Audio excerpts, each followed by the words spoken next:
지금 이제 파이썬 기초 실습 들어갑니다. 지금 한 30분 남았는데 파이썬 코딩을 한번 해볼게요.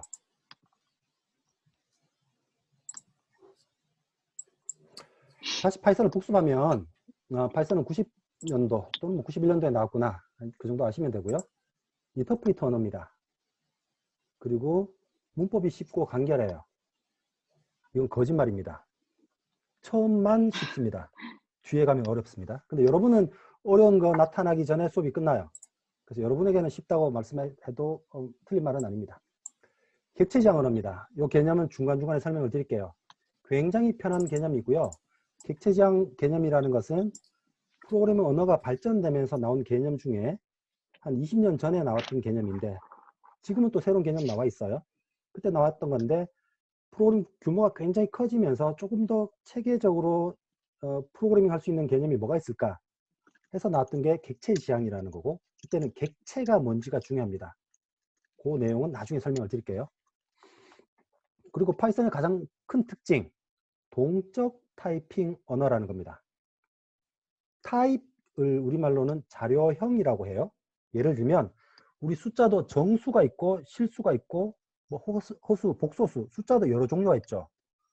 그런 것처럼 프로그래밍에 사용하는 데이터가 여러 자료가 있어요. 숫자 자료, 문자 자료, 또 뭐가 있을까요? 뭐 불리언 자료 등등 많습니다. 그 자료를 타입, 데이터 타입이라고 하는데, 파이썬은 어떤 변수라는 개념이 있는데 그 변수의 타입이 마구마구 바뀌어요. 실행 중에. 그래서 동적 타이핑 언어라고 합니다.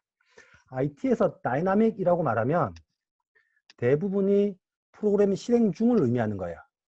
그래서 다이나믹 타이핑이라는 것은 프로그래밍이 실행될 때 변수의 타입이 정해진다. 프로그램 실행 중에 변수의 타입이 바뀔 수 있다는 겁니다. 나중에 자세히 설명드릴게요.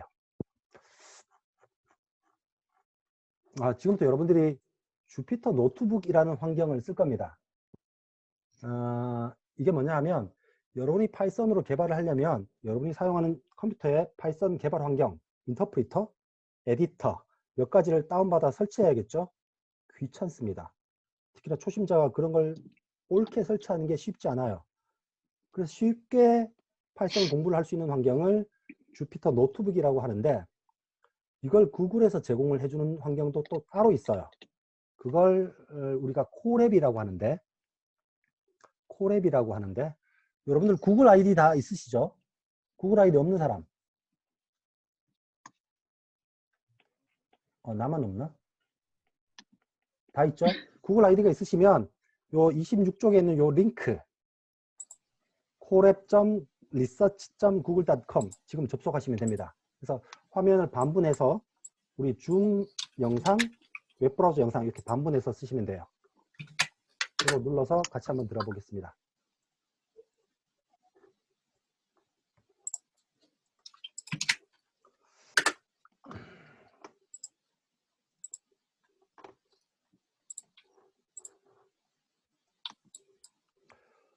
화면이 이런 화면 보이시나요? 아마 구글 웹브라우저에서 구글에 로그인 안 했으면 아마 로그인 과정을 거쳐야 하고, 로그인 과정을 거치고 나면 이와 유사한 화면이 보일 겁니다. 제 화면하고 똑같지 않을 수는 있어요. 다 비슷한 화면이 열리나요? 네.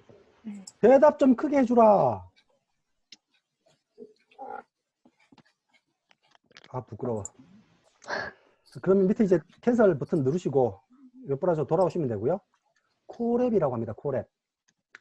우리가 러버러터리 그러면 실험실이죠.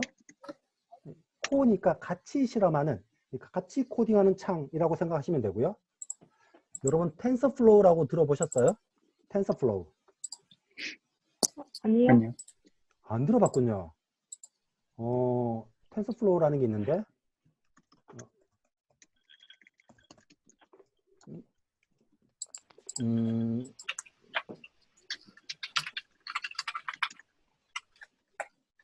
텐서플로우라는 게 있어요. 이게 구글에서 만든 머신러닝 라이브러리입니다. 여러분 알파고는 알죠? 네. 알파고를 만드는 그 엔진 속에 들어간 기술을 텐서플로우라는 이름으로 구글이 공유해주는 라이브러리예요. 그 텐서플로우라는 게 머신러닝에서 굉장히 많이 쓰는 사람들이 많이 쓰는 라이브러리인데 그놈도 자신의 PC에 설치하기 쉽지 않아요. 근데 그 콜앱에는 자동으로 설치가 되어 있습니다. 그래서 파이썬을 좀 배우고 머신러닝을 나중에 배우고 싶으면 여기서 그냥 쓰면 돼요. 하여튼 그래서 콜앱 초보자들 뭐 또 저와 같은 사람들도 계속 많이 쓰고 있습니다. 예. 그리고 파일 메뉴를 보시면 New Notebook이라고 있나요? 눌러보시죠. 콜앱에서는 노트북이라는 단위로 파이썬 소스 코드를 관리를 합니다. 그 소스 파일 하나가 하나의 노트북이에요.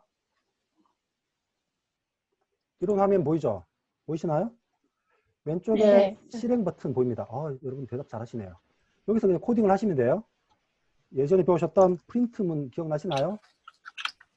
네. 이렇게 입력하고 왼쪽에 있는 실행 버튼을 마우스로 클릭하시면 돼요. 처음에 한번 실행할 때는 조금 시간이 걸립니다. 왜냐하면 내부적으로 콜앱이 가상 머신을 만들고 실행하는 초기 준비를 좀 해야 돼요. 그래서 처음에는 실행 속도가 좀 느려요. 밑에 실행 결과가 나오는군요. 그래서 요 하나의 단위를 셀이라고 합니다. 셀. 그래서 셀을 실행시키는 방법은 왼쪽에 있는 버튼을 클릭하거나 또는 그 입력창에서 컨트롤 키를 누른 상태에서 엔터 키를 누르면 실행이 돼요. 컨트롤 엔터. 여러 줄을 한번 해볼까요?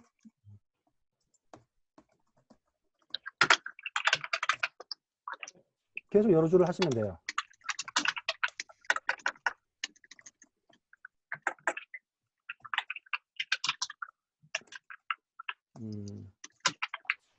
네, 각자 한번 해보시고요.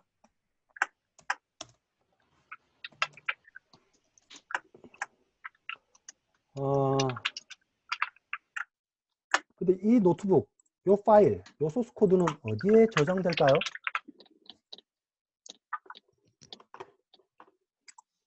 지금 보시면, 화면 보시면, 여기 all change saved라는 문장 보여요? 여러분들 창에?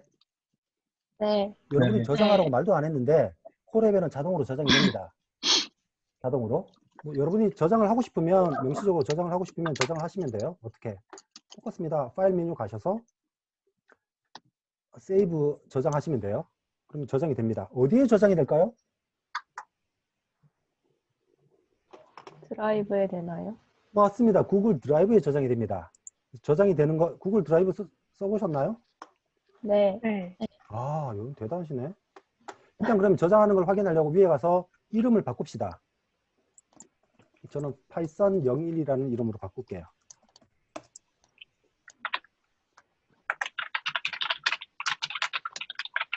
저장이 되었는지 자신이 없으면 그냥 컨트롤 S. 단축키죠. 여러분들이 프로그램이나 컴퓨터를 쉽게 다루려면 세이브라는 메뉴 옆에 보면 컨트롤 S라고 있죠. 몇 가지 자주 쓰는 명령은 이 단축키를 기억해 두시면 간지가 납니다. 그래서 컨트롤 S를 눌러도 되고 그냥 컨트롤 S를 눌러도 되고 메뉴를 눌러도 된다고요. 그래서 자주 쓰는 키는 비슷해요. 프로그램이 달라도. 저장은 대부분 컨트롤 S, 세이브예요. 몇 가지만 기억해 두시면 됩니다. 어디에 저장될까요? 구글 드라이브를 한번 가보죠. drive.google 하시면 됩니다. drive.google.com.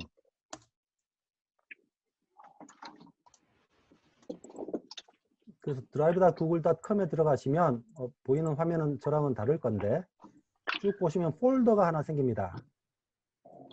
구글 노트북스라는 폴더가 보여요. 보이십니까? 각자? 네.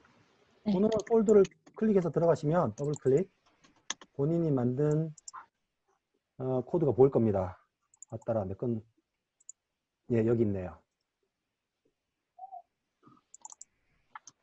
여기 있는 걸 여러분 PC에 다운받을 수도 있습니다. 다시 돌아오시면 콜앱에서 파일 다운로드라고 받으시면 돼요. 근데 일단은 여러분들 다운받을 필요가 없겠죠? 받으시면 되는데 일단 나중에 받는 것을 설명을 드릴게요. 지금 일단 여러분 쓰실 일이 없으니까. 예, 여기까지 하면 기본적인 콜앱 사용법은 설명을 드린 거고 이제 PDF로 다시